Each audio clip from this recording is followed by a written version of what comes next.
Ferris Bueller's Day Out. This is a movie from 1986 starring Matthew Broderick, Alan Ruck, Mia Sara, and a quick logline. A high school wise guy is determined to have a day off from school despite what the principal thinks of that. I put this movie on my list despite my some negative feelings about summer, which I talked about and which we will get into as my list progresses. This movie sort of represents kind of the freedom, fun aspect of summer where you don't have many obligations, you don't have to go to school. And it's sort of this feeling of endless possibilities. Anything can happen. You can meet new people, you can go on big adventures, and silly things would happen and fun things would happen.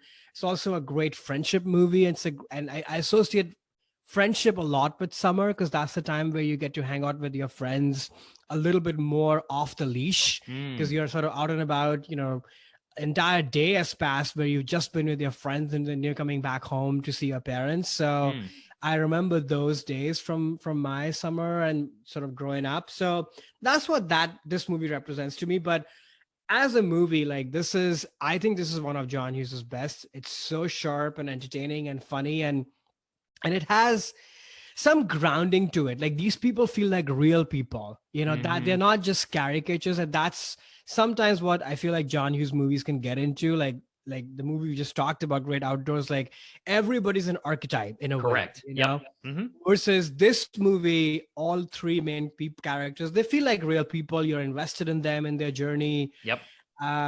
This is a classic John Hughes thing in terms of the specificity of the place is so great. Like, where these people are at, and all the set pieces, I think in this movie really work with those specific details, like the car, the parade, the contraptions in his bedroom to, make people fake his presence and what have you. Like all of that really works because they're all set pieces, just like the steak, which doesn't work in my mind, versus here, all these set pieces actually work because they are grounded in something real, and there's like a true emotionality to these people.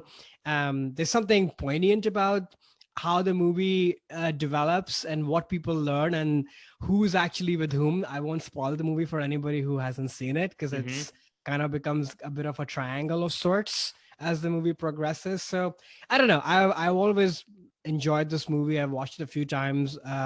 Didn't watch it growing up for sure. I think I watched it the first time maybe 10 years ago. Oh, okay. But it's been on my kind of fun comfort movie list, if you will. And this represents the best things about summer. And the last thing I would say is I was in Chicago once for summer, actually right after grad school. And I got to kind of experience Chicago in that time. And yeah, there were some days that were a little bit hot and humid, but for the most part, I mean, Chicago just sort of lights up, in that time. It's such a beautiful city. And so this is a good homage to that too. Cool. Yeah, nice. This is a film that I did see on and off growing up. It actually wasn't one of my favorites. A lot of kids my age, this was like, oh, they love this movie. And it never connected with me that well then. And it's interesting, like the point I was making about Great Outdoors were like a couple scenes, but then they elevate the movie, which is kind of okay. In a weird way, I guess, for me, because mainly I would watch it in pieces. Like the pieces weren't so great, but when you put it together as a whole, because like I hadn't seen this, from opening to last post-credit sequence of him coming out and saying like, are you still in the theater? Right. For, decades probably. And I gotta say, I was like blown away by how amazing this movie is. And how groundbreaking it was on so many different levels. And I think you nailed one of them in terms of the kids are not archetypes, but I also felt the kids were real because they were not what happened in movies, especially teen movies, is, the kids become ciphers for like adult behaviors because it's an adult writing the movie. It's I don't know how old John Hughes was at the time, but he was definitely not a teenager. But these feel like actual teenagers with actual teenage problems, that is John worries. Hughes' brilliant gift. Everything is written for teenagers. He really had a pulse on who these people are, and that's what makes his movies so special. And I think this is a perfect example of that. Oh, totally. Yeah.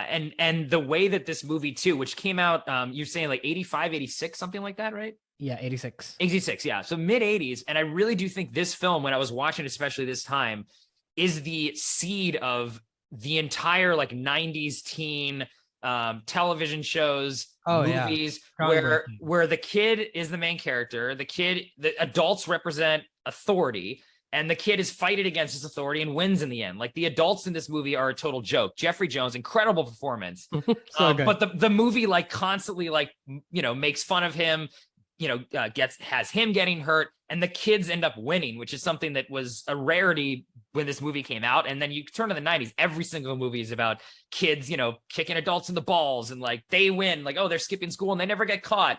And seeing this in this movie, and the breaking the fourth wall piece of Ferris talking to the audience, talking to his fellow kids, essentially, is something that was very new at the time too. I mean, I guess Dobie Gillis did that in the 60s, but in a film. And then I think this set a template where that fourth wall breaking concept was brought into so many kids shows in the 90s.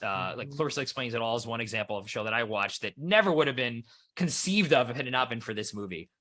So that's really what I think surprised me the most watching this, is like, okay, I've seen Ferris, I think it's fine. It never really connected with me very much, but on this watch, I just like, whoa, like, it just, maybe the perspective now of being older or something, it connected with me more. But yeah, the movie was fantastic. I think this is definitely a classic for a reason, and something that still would resonate with kids today. Like, it doesn't feel dated.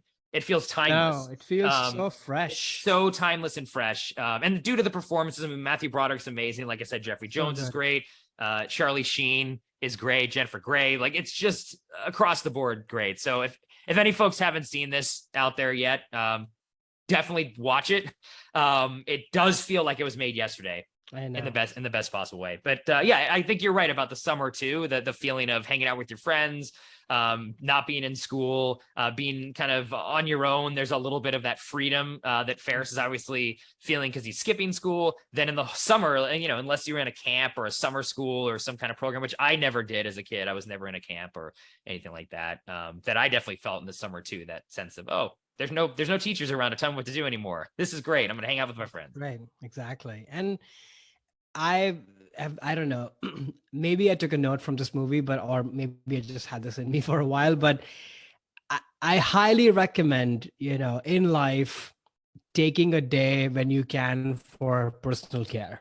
Mm-hmm. And this is not just a, pandemic thing, but I've sort of had this in my mind, and I've implemented it over and over again, that whatever brings you joy, take a day in the middle of the week if you can, and get out and do something that brings you joy. And I think this movie really exemplifies that, obviously in a heightened way, but I do believe in that philosophy, actually. That's a great point. Actually, I was on Twitter yesterday, and I saw a sticker that was for sale, which was use all your sick days.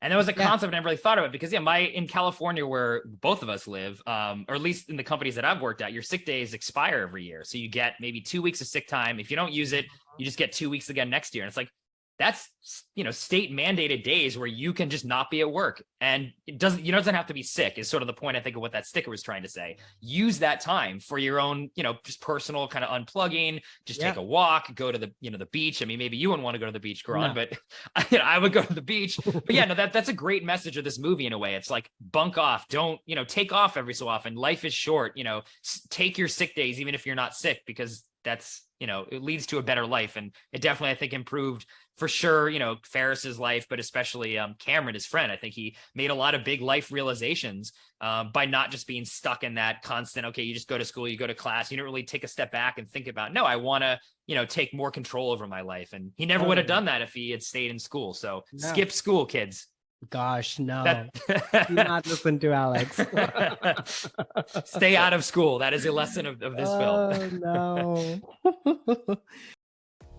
Hey there, it's Alex. If you like the review and discussion Karan and I just had, make sure you subscribe to our channel, Movies That Shaped Us, to get full episodes.